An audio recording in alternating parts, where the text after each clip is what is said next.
We're here today for another episode of Driveby Politics. Today we have Lane Grigsby.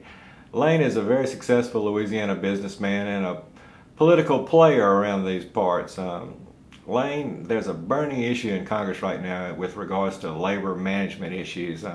Could you explain to us what that's all about? Well, you talk about burning, and I don't know if that's a proper adjective to describe what the organized labor movement is trying to do to the United States of America. First of all, the issue is misnamed the Employee Free Choice Act. As often is the case in Washington, D.C., they can't be what they really are. They have to pretend to be something else. Basically, this is legislation which would allow organized labor to unionize any workforce simply by going in and collecting cards on 50% plus one. And these cards can be collected under any set of circumstances. They can come into the worker's home at night. They can meet them at the job site before they go on a job site afterwards. And you, as can expect, when an individual is confronted by a group of people and said, "Don't you want to sign this card?" what choices do they have? Actually, now what really happens is they have to get cards, and then they get the choice to vote in secret. What this legislation does is say, once you sign the card, you don't have a chance to King's X, change your mind, close the curtain, vote your real conscience.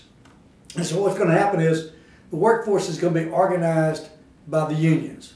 And what will happen to Louisiana in a short period of time is we'll look like Detroit. We'll be a rust belt.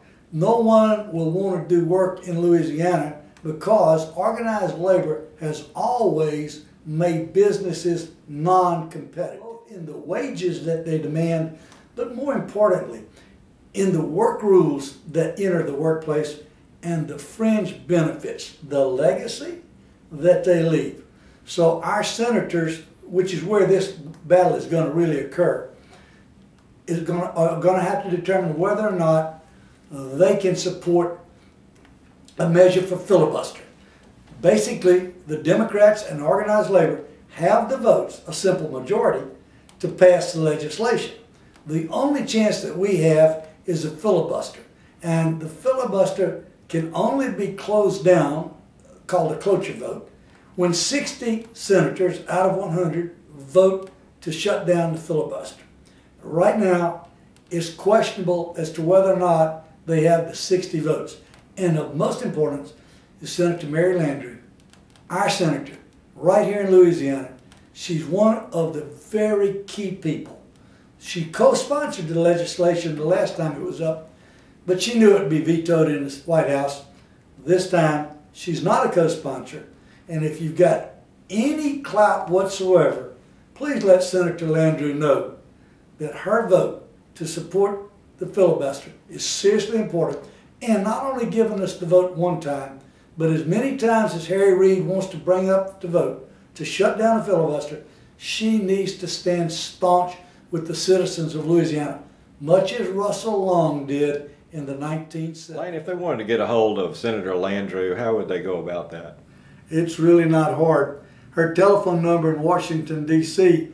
is 202-224-5824. Ask to speak to Jane Campbell. She's Mary's chief of staff. You might remember she's the mayor from Cleveland, Ohio. Let Mary know that this vote is important to you, a constituent of hers in the state of Louisiana. The more she hears, the more likely we'll be able to keep the workplace free of union organization. Thank you. Thank you for being with us today, Lane.